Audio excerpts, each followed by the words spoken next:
Assalamualaikum warahmatullahi wabarakatuh. Bertemu lagi dengan Ibu. Kali ini kita akan membahas materi tentang tekanan pada zat padat. Ada yang tahu apa itu tekanan? Tekanan adalah satuan fisika untuk menyatakan gaya per satuan luas. Di gambar terdapat dua benda. Benda pertama adalah paku, benda kedua adalah besi. Kedua benda tersebut diletakkan di atas meja kayu. Jika kedua benda tersebut dipukul dengan gaya yang sama, benda manakah yang akan menancap lebih dalam? Kalian tahu apa alasannya? Prinsip dasar dari tekanan adalah dengan memberikan tekanan pada luas permukaan tertentu. Jika ingin tekanan besar, maka kita harus memperbesar gaya dan memperkecil luas penampang atau luas permukaan. Sebaliknya, jika kita ingin memperkecil tekanan, maka kita harus memperkecil gaya dan memperluas luas penampang bagian bawah benda tersebut. Sebagai contoh, perhatikan gambar benda berikut. Jika kita ingin benda ini memberikan tekanan yang besar saat didorong, maka luas alas benda ini harus diperkecil.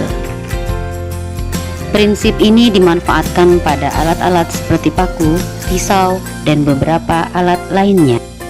Contoh tekanan lainnya adalah pada sepatu. Kita ambil dua contoh ya. Ada dua sepatu, ada sepatu hak yang datar dan ada sepatu yang berhak tinggi.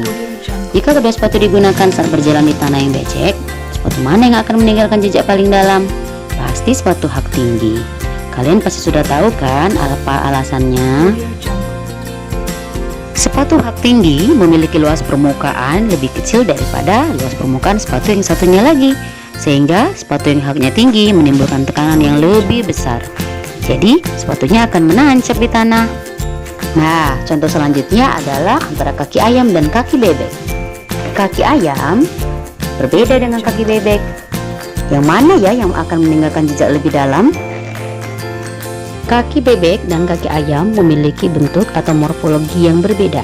Kaki bebek berselaput sehingga luas permukaannya lebih besar daripada kaki ayam yang luas permukaannya lebih kecil. Hal tersebut menyebabkan tekanan kaki bebek lebih kecil ketimbang tekanan yang ditimbulkan oleh kaki ayam.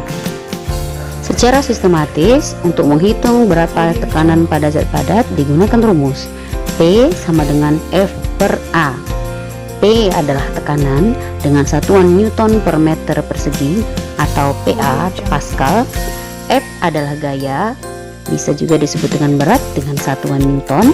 Sedangkan A adalah luas bidang tekan atau luas permukaan dengan satuan meter persegi.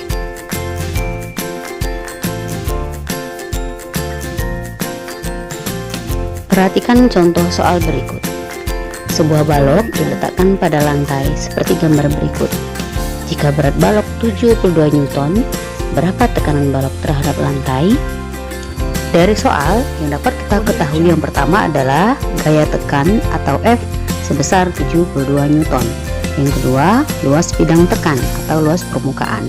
Kita dapat menghitung luas bidang tekan atau luas permukaan dengan mengalikan panjang kali lebar, sehingga dapat kita cari dengan mengalikan 6 cm dikali 3 cm sehingga mendapatkan nilai 18 cm persegi.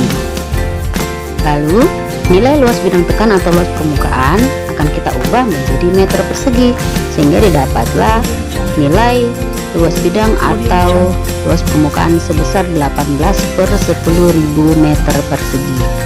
Setelah memperoleh nilai tersebut, maka kita langsung masukkan ke rumus P sama dengan F per A sama dengan 72 per 18 per 10.000 sama dengan 72 dari pembagian tadi kita ubah menjadi perkalian sehingga kita balik menjadi 10.000 per 18. Lalu 72 kita bagi dengan 18 didapat nilai 4. Lalu hanya kalikan saja 4 dikali 10.000 didapatlah 40.000 Newton per meter pangkat 2. Contoh kedua, sebuah benda memiliki massa 2 kg diletakkan pada meja. Jika luas alas benda tersebut 5 meter persegi, tentukan nilai tekanan benda terhadap meja. Gaya tekan sama juga dengan gaya berat. Dapat dihitung dengan cara mengalihkan massa dikali dengan gaya gravitasi. Jika gaya gravitasi tidak diketahui di dalam soal, maka kita buat gaya gravitasi nilainya sebesar 10 Newton. Kita kalikan saja 2 dikali 10 sehingga gaya tekan atau gaya berat beroleh sebesar 20 Newton. Selanjutnya, dari soal kita dapat mengetahui nilai luas bidang tekan yaitu sebesar 5 meter persegi. Kita langsung masukkan saja ke rumus P sama dengan F per A sama dengan 20 Newton per 5 meter persegi sama dengan 4 Newton per meter persegi. Sampai di sini saja pembelajaran kita kali ini. Mari kita simpulkan bersama-sama ya apa kesimpulan pembelajaran kita. Yang pertama, bahwa besarnya tekanan ditentukan oleh dua faktor, yaitu besarnya gaya dan luas permukaan. Semakin besar gaya, maka tekanan yang dihasilkan juga akan semakin besar. Sebaliknya, semakin luas permukaan suatu benda, tekanan yang dihasilkan semakin kecil. Sampai berjumpa di pertemuan berikutnya. Wassalamualaikum warahmatullahi wabarakatuh.